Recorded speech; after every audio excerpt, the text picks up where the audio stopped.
gumaganyan? Po. Bakit ka gumaganon? Ay, may Tourette syndrome po kasi Ha? ma'am, may Tourette syndrome po. Ay, hindi ka ba delikado? Ay, hindi naman po ma'am, safe naman po kayo ma'am, mayat din po. Ha? Dito na po talaga ma'am, may mga involuntary movement po ako pero safe naman po. Ay, ayoko na, natatakot ako. Huwag na lang po, sorry po. Kakancel ko na lang dito.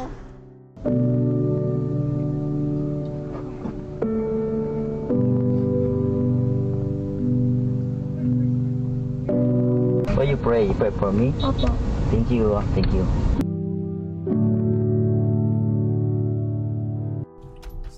O, ayan. So, ano yung mga ganyan mo? Kasi po yung ano, yung parang ang nagdi-trigger sa akin na yung tics ko, pag yung sobrang ano rin, pagod, stress, kapag natetense, mas lumalakas siya. Meron ka bang eksena na naiyak ka dahil parang hindi mo matanggap lahat ng mga naririnig mo mula sa isang pasahero? Tinawagan niya yung amo niya, sabi niya, kuya, pa-monitor, sabi niya gano'n. Kasi yung driver may something. Talagang pinarinig niya sa akin, na marinig ko yung ganung ano, para mas ma-alarma ako na parang baka may masama akong intention, ganyan-ganyan.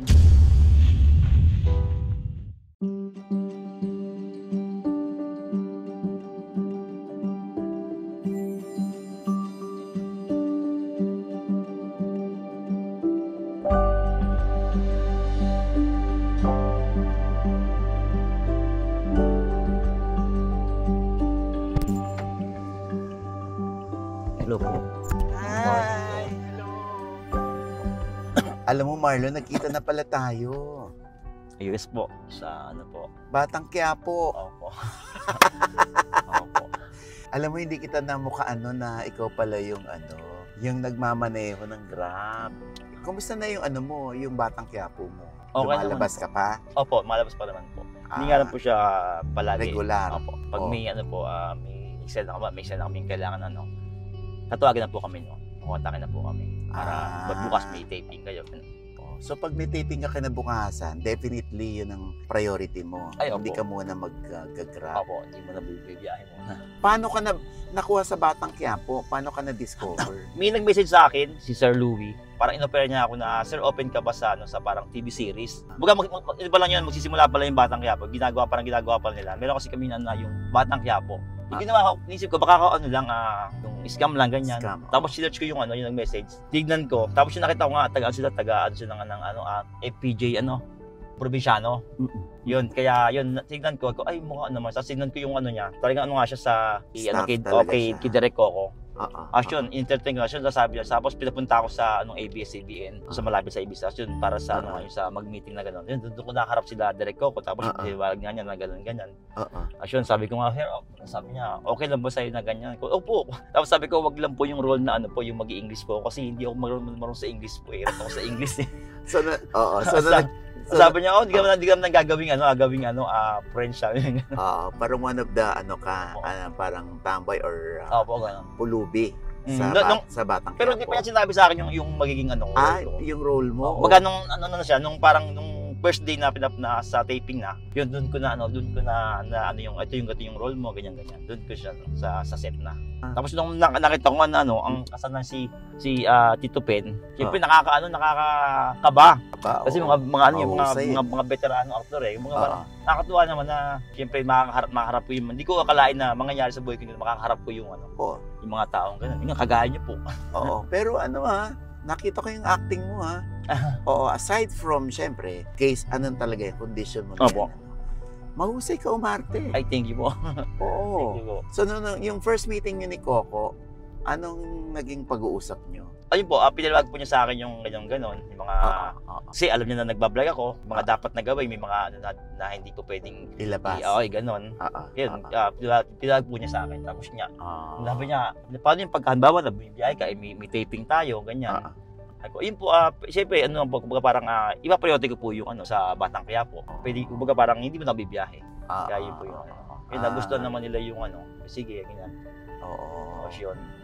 Pag nagsasalita ka, mas bumababa yung mo, no? May time po na gano'n na nawawala yung mga tics ko kasi parang doon ako napopokus sa kasasabihin ko. Hindi nababawasan po yung mga tics. Pero andun pa rin siya, nababawasan lang siya. So, yung mga encounters mo, kumusta? Meron ka naman laging nasa likod mo, no, na kung may sasakay, May ano po, may May black. karatula ka. Oh, yes po. Oo.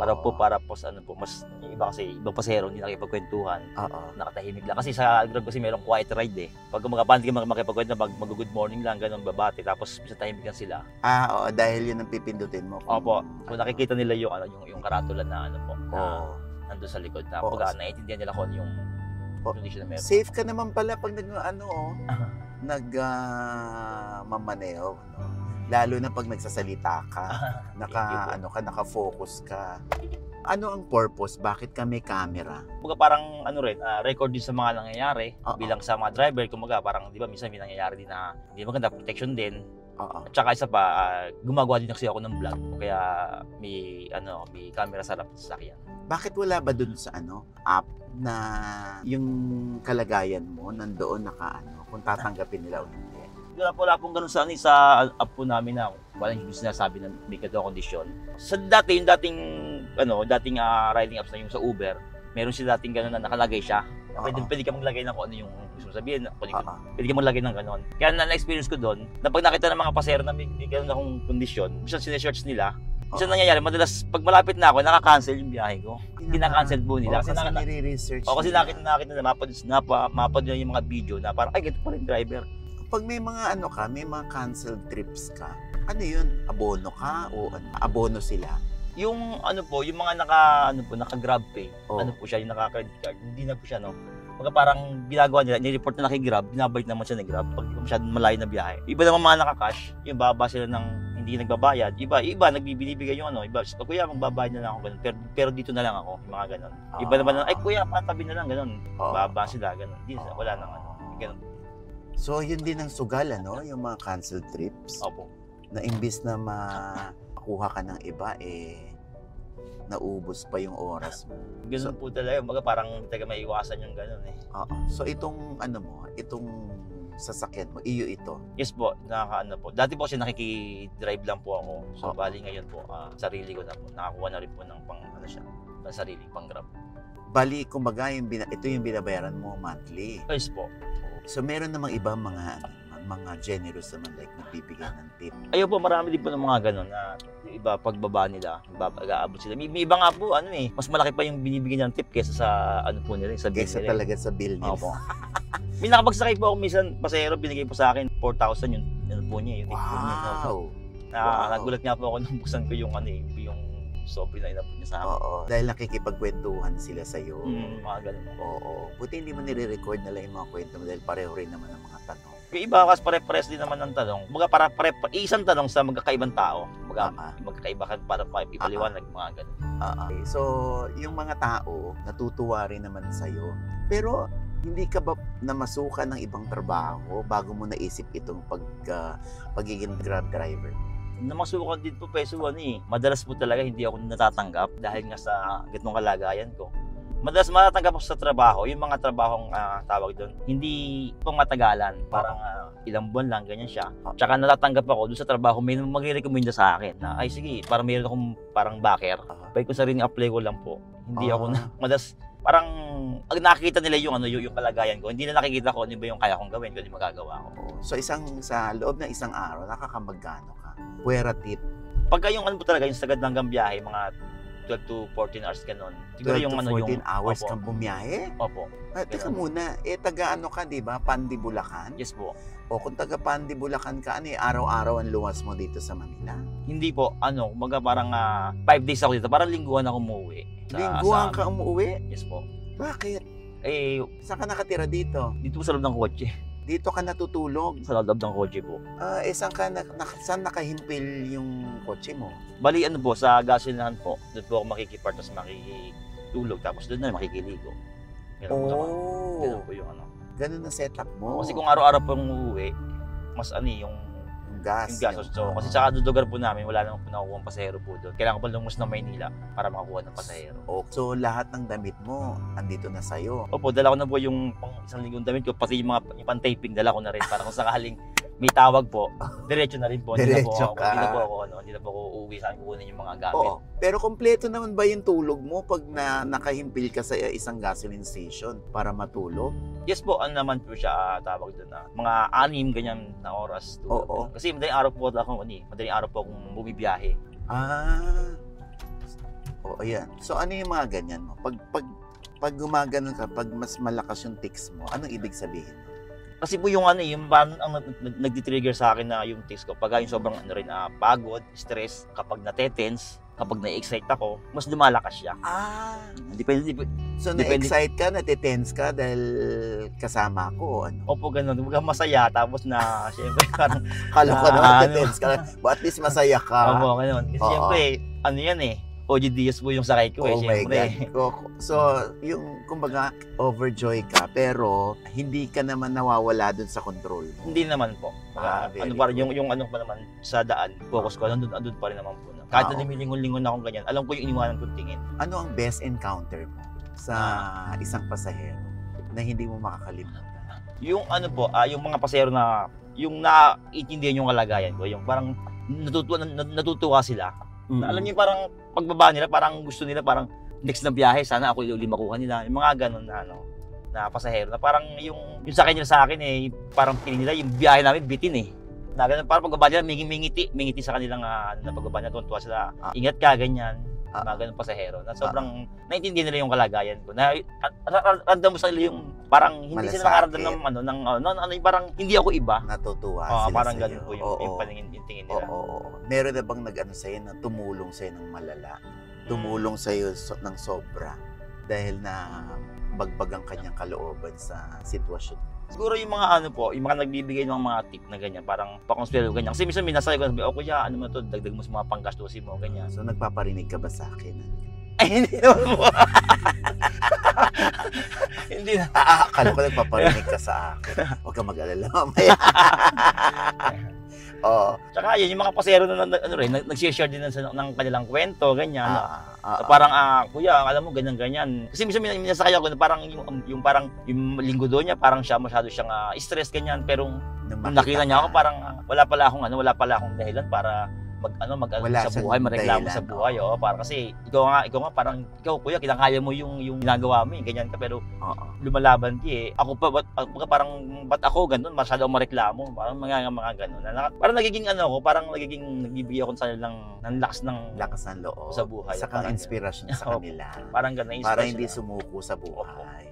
Tama naman yun. Pero ano yung parang feeling mo, parang masyadong ibinaba ang pagkatao mo, parang nilait ka, or parang hindi ka tinrato na tao. Meron ka bang ganung encounter? Nung dati, may akong ganun na pasahero. Pagsakay niya, matagal na yun Hindi pa ako nagbablog din nun Parang pagsakay niya nung sabi sa akin, nakita niya yung kasi dati meron ako dito nakalagay na placard yung sa condition ko. Sabi niya, ano to? Sabi ko, ay sir, may may Tourette syndrome po ako. Oo. Tapos tinitignan niya ako, sabi niya, totoo yan? So tumatawa siya. Parang parang nung paggalaw ko, tumatawa siya. Nakakala sabi niya, gawa mo lang yata. Parang inisip, parang akala niya, ginagawa ko lang. Tapos sinabi niya, sabi niya, pang ano lang naman yan para makakuha ka ng simpatsya ng pasahero, na para makatip ka, ganyan, mga ganyan sinasabi niya. Sabi ko, ay sir, hindi po biro yung pagkakaroon ko ng ganitong kondisyon, sabi sa kanya. Tapos, parang kanyang niwala na parang sabi niya, tapos nung nagdadrive na ako, sabi niya, kaya mo ba? Opo sir, kaya ko po sir. Tapos sinasabi niya, nung bibiyahe na kami, pinapahinto niya ako, sabi niya, i-grid mo, sabi niya ganun. Ako na lang magdadrive. Ay sir, hindi mo pwede. Nung time lang gamit ko yung time na yun, manual, yung gamit ko sa sakyan. Sabi sa akin, ako naman magmamaneho ng ganun. Tapos sabi, i-grid mo. Sabi sa akin, ano ba yan? Matic ba yan? Ko sir, manual po ito Sabi niya, ay hindi ko kaya yan. Sabi niya ganun. Na parang ako parang ang lakas ng loob mo sir na ganyan rin ako. Tapos hindi po pala kayo magmaneho ng ganitong sakyan na manual. Mandalang ako, nakapag-drive ako. Pero kung anuhin mo ako, ganun na lang sir. Ganun. Yun yung mga tapos yung mga pasero na yung siyempre, yung parang sakay, ay teka, bababa na lang ganun. At ipaliwanag ko na, hindi po ma'am sir, ganun sabihin ko din may kuturet po ako na, pero safe naman po kayo. Hindi ganun, bigla siya ganun. Pero naintindihan ko naman po yung mga ganung sitwasyon. Meron ka bang eksena na naiyak ka dahil parang hindi mo matanggap lahat ng mga naririnig mo mula sa isang pasahero? Yung mga unang taon ko sa ganitong trabaho, hindi pa ako nag-social media noon. Yung mga ganun, nasa kanya kung magyaya sila, may sama siyang bata. Pag alis namin, itahimik lang siya eh. Maya may tinawagan niya yung amo niya. Sabi niya, kuya, pa-monitor. Sabi niya gano'n. May kasi yung driver may something. Sabi niya gano'n. Narinig mo? Opo. Talagang hindi niya tinext yung ano, yung amo niya. Parang hindi ko alam kung talagang pinarinig niya sa akin na marinig ko yung ganung ano para mas maalarma ako na parang baka may masama akong intention, ganyan. Pinaririnig talaga Oo, sabi niya kasi yung something. Kasi tumimik lang ako. Tapos pagbaba niya, doon sinabi Diego, nung dahil dito sila sa pupunta nila, doon sabi ko, ma'am, baka po sinatatawad kayo sa akin. Sabi ko, hindi na po ako masamang tao. Sabi ko, may ano po kasi ako, may Tourette syndrome po kasi ako. Kasi yung pagbaba niya, ginid ko lang, parang ano ako, iba yung naramdaman ko eh. Parang, alam mo yung part na ginagawa mo lang naman yung trabaho mo, gusto mo lang maghanap buhay ng parehas, tapos may mag-iisip sa'yo yung gano'n, na parang hindi ka man sinabi ko, yan, ano nangyari sa'yo, ganyan. Eh, nung pagbaba niya, pinat ko muna, tapos parang ihininga ko muna yun, no? Parang, ba't gano'n? Parang ganun talaga yun, ano? Yung minsan yung pagtingin ng tao eh. Dito ko parang naawa sa sarili ko. Na parang gano'n, parang gano'n yung tingin sa akin ng mga tao. Oo. Kasi baka yung ibang tingin din sa'yo ng mga tao, parang ginagamit mo yung sitwasyon mo. Opo. Para nga sa simpatsya. Pangalawa, baka may maawa sa'yo at makapagbigay ng tip. Siguro gano'n na iniisip nila. Iba naman po kasi iniisip nila, gumagamit daw, parang isip nila, gumagamit ako ng bawal na gamot. Kaya ganun yung iba nila. So ano yan, na-immune ka na sa ganon? Opo, yung mga ganung Namanhid ka na Opo, kumbaga parang normal na lang siya. Opo. Oo, na kailangan lang talaga pagpaliwanagan sila. Opo, yun yung parang natin kasi yung mga tao, hindi lang nila alam yung kagaya ko. Kaya na napapaniwala naman sila sa pagpapaliwanag mo. Opo, yung iba. Oo. Kaya kumbaga parang yun nga, siguro ito parang ginamit ko na rin siya para mas maging yung mga tao na mas maging open sila na may ganun pa lang ganun pa lang kondisyon. So pumapark po kami ngayon dahil uupo na kami ni Marlon para mas makilala pa natin siya. At least experience ko yung biyahe with Marlon. At in fairness, safe si Marlon magmaneho. Minsan meron yung mga nababangga, yung pa yung mga yung pa yung mga alam mong matinong magmaneho na hindi mo akalain sila pala yung mababangga, di ba? Ito, dahil sa kalagayan niya, so sobrang nag-iingat siya. So wala ka pang mga meron kang sakay tapos na bangga kayo na disgrasya or nagkaroon ng Wala naman pong ganung nangyari na Sa loob ng taon na sa trabaho, wala naman pong ganung nangyari na. So, kakausapin pa natin si Marlon. Marlon, tara. Sige po. At sa ating pagpapatuloy, kasama pa rin natin si Marlon Tourette Vlog. Yan, yung kanyang Facebook. Oo. Itong kaharap mo ako ngayon at syempre may mga tics ka ngayon, Ano yung nararamdaman mo ngayon? Excitement, tension? Magkahalo po parang masaya na may halo, parang kinakabahan kasi syempre, yung mga katulad nyo, parang nandun yung kaba eh. Grabe ka. Syempre po. Oo. So pagdating sa pamilya, at kumusta si Marlon? Sa akin kasi, parang gusto ko talaga yung pagdating ko sa bahay, pag day off ko. Gusto ko yung pag may oras ako sa na nandun ako sa amin. Gusto ko yung attention talaga nasa kanila. Kasi parang isang linggo akong wala sa bahay. Yung random ko yung yung pangungulila sa kanila na parang kasi may maliit akong anak. Gusto ko yung parang yung mga araw na hindi nila kasama. Gusto ko parang punan yun. Kasi gusto ko yung connection ko sa pamilya ko. Gusto ko yung kwentuhan kami, masaya. Alam ko yung nangyayari sa kanila. Kasi 5 araw kang nawawala. So yung 5 araw na yun, paano ka nakikipag-communicate pa rin? Through video call? Yes po. Parang pagising sa umaga, message ako sa asawa ko, magte-text ako ng good morning, ganyan. Tapos yung pagising sila, mag-reply sa akin yun. Yung pagkain nakaligo na ako, nakakain na ako, bago bumiyahe, mag-video call ako sa nila. Shoot na ko yung usog yung mga anak ko, kung nakapasok na sila, ganyan. Ganun po. Pag ganun, basta may bakanting sa oras, baka sa tanghali, pag lunch ko, habang makain ako, tatawag ako sa asawa ko, makipag-video call ulit ako. Tapos sa gabi, pagkarahe, tawag ulit ako sa bago matulog, ganun. Sa ganun umikot yung namin. Pero yung mga anak mo ba, unang-una, syempre, silang mga unang yayakap sa'yo eh. Opo. Pero, di ba, may mga tao na kaibigan nila o kaklase nila na minsan hindi nakakaintindi at minsan nambubuli pa. So, nakaranas ba ng ganun ang mga anak mo? Yung sa mga anak ko, kasi mula nung lumaki sila, wala akong na umisya sa akin ng nagsusumbong na, sabi ng mga kalaro ko, mga classmate ko, bakit daw ganyan ka? Parang lumaki sila ng walang sa akin, walang iba. Lumaki sila ng parang normal lang ako sa pasa nila. Na hindi na tinignan na, kahit yung kami lang, sabihin niya na, ba't ba ganyan ka ng ganyan? Kasi mga tao, pagkatawanan kayo. Walang ganun. Walang ganun. Kahit kami mag-asawa, hindi ang asawa ko, ang nagsama kami, hindi niya binanggit sa akin na, sabi nila, ganyan ka daw, ganyan.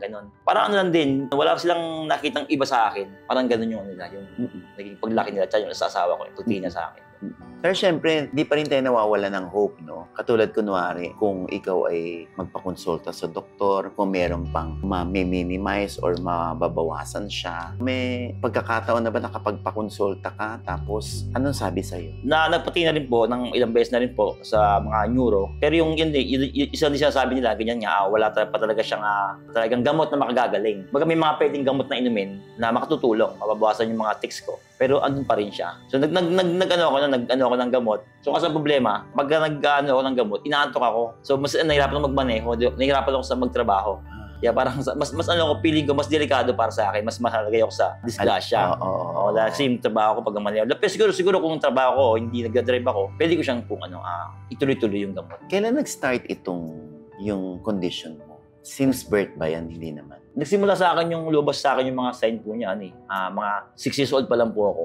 Nagsimula ko, papikit-pikit muna ako noon, ganun. Tapos yung mawala yung mapalit sa mukha, tapos sa leeg, ganyan ako. Habang lumalaki ako, mas dumadami siya. Mas malakas. Mas marami ako na-encounter na nag-iiba-iba, mawala to, may dalabas na ganito, mawala sa may papalit. Parang gano'n, pag wala, may papalit. Ang kasawa ngayon na parang nagsabay lubas na silang lahat ngayong parang kapamilya na ako. Kung 6 years old ka nun, so would you say na grabe yung mga bullying na natatanggap mo noong araw na nag-aaral ka pa? Opo, hindi naman po nakalitas sa mga ganun. Parang, nung time na yun, hindi ko pa siya naintindihan yung sarili ko. Hindi ko pa naaling bakit ako ganito. Wala pa akong sapat na paliwanag. Parang, ba't ganyan ka? Sinasabi ko lang. Hindi, ano ito, mannerism, ganyan. Napasma lang ako. Hindi ko pa siya alam. May mga time na parang yung katawa sila, gagawin ko. Parang, ako na tumiiwas, tumatalikod ako. Parang gano'n. Parang hindi ko na inaano siya. May mga time din na parang, bawa na, pipupuntahan ako. May mga tao dyan. Hindi ako makadaan. Naiilang akong dumaan. Kasi alam ko, pagdaan ko, ako pagkatawanan nila. Makukuha nila yung ano ko na okay pagkukwentuhan nila na alam ko na pagtawid ko kasi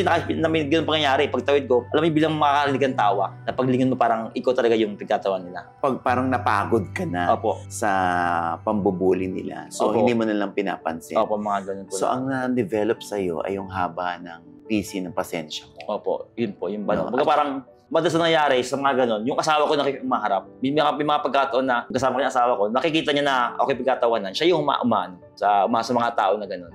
Bisa ako yung maawa sa kanya, hayaan mo sila, mo siya pansinin, parang ganon. Kasi para siya yung nakikipag-away para sa'yo? Opo, may mga ganon na pangyayari na. Parang sila yung mas nasaktan kaysa sa akin, parang kaya ganon. So, ano ba yun? Parang natuyo na ba luha mo nung araw na kakaiyak dahil sa ginagawa sa'yo, sa panlilibak ng ibang tao, sa kalagayan mo? Siguro hindi pa naman. Kasi may mga time din naman na may mga gabing umiiyak ako eh. May mga gabi na mag-isa lang ako, pero tumutuloy luha ako.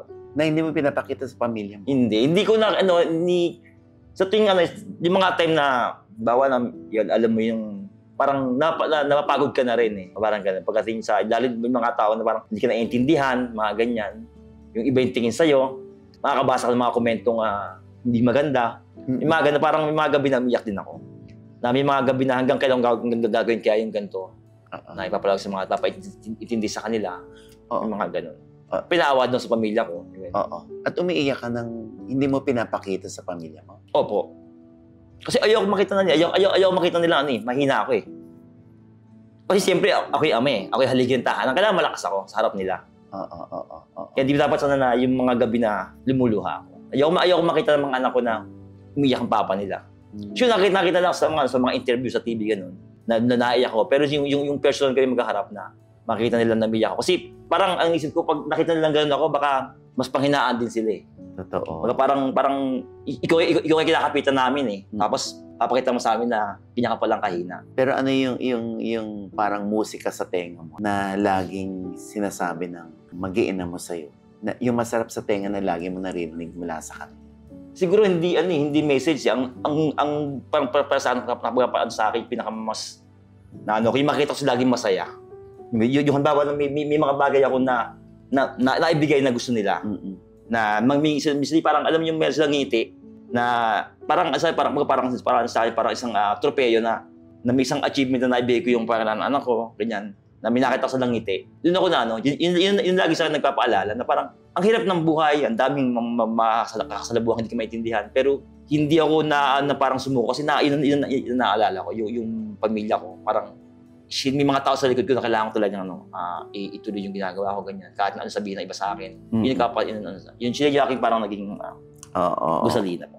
At nakakatuwa, meron ako napanood sa'yo, yung merong isang bata na nagpe-pray. Para kang pinipray over. Yes po. Dahil sa kalagayan mo. At nandun siya sa passenger side. Opo. Anong naramdaman mo nung time na yun? Kumbaga parang sobrang namangha ako sa kanya. Kasi marami na sa akin naggumawa ng gano'n, na pinipray over ako. Kumbaga sa mga ganong pag may mapasayaro ko na pigdasal ako, mas nakakatuwa kasi parang alam mo yung biyahe ko, parang blessed na blessed yung biyahe ko, parang kasi may bas-bas ng dasal. Tapos siya, hindi ko in-expect na sa ganong edad niya, gagawin niya sa akin yun, na magdasal siya para sa akin. Kasi di ba, minsan mga bata, parang laro lang siya, tapos walang pakialam siya, parang titiin sa yun, parang natataka. Pero siya, parang parang yung, alam niyo, para sa mura edad niya na yun, napakalawak ng kanyang pag-iisip na parang ipagdasal niya ako, na parang, kumbaga, parang sa kanya na lang, ipagdasal pa niya ako sa mura edad niya na yun. Kaya nakakatuwa. Ang buti ng puso, Opo. ng bata, grabe. So, pagbaba ng bata, o bago bumaba yung bata,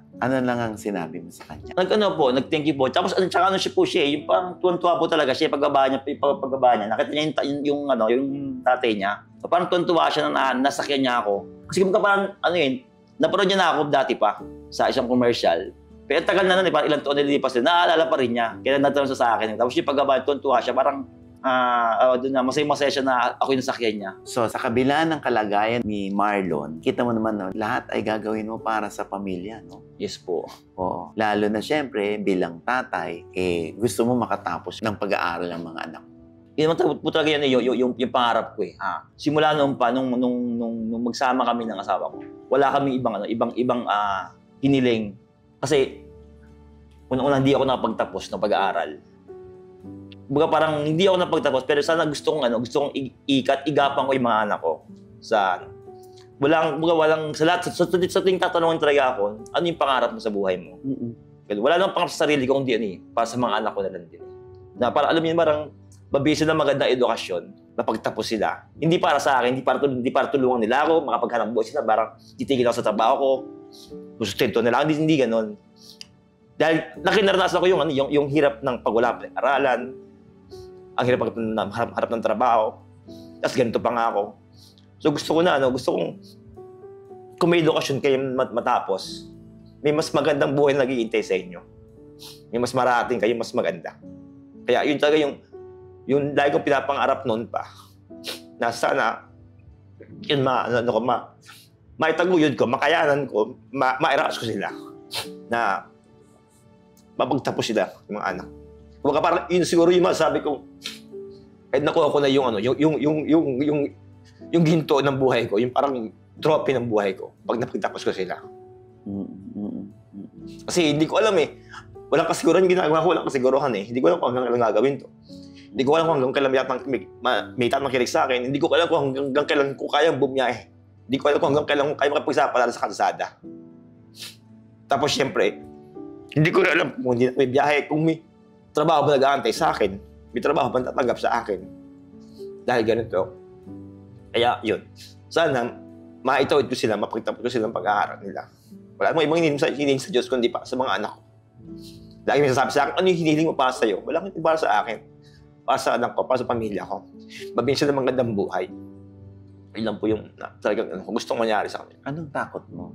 Takot ko, siguro mawalan ako ng trabaho pagkakakitaan. Kasi hindi ko sila maitatawid Yun po yung pinaka sa kanila Tsaka siyempre, gusto ko yung mga anak ko, rin sila. Sana wag din sila, yung parang mawalan pag-asa na hindi sila mag-aaral, ganyan.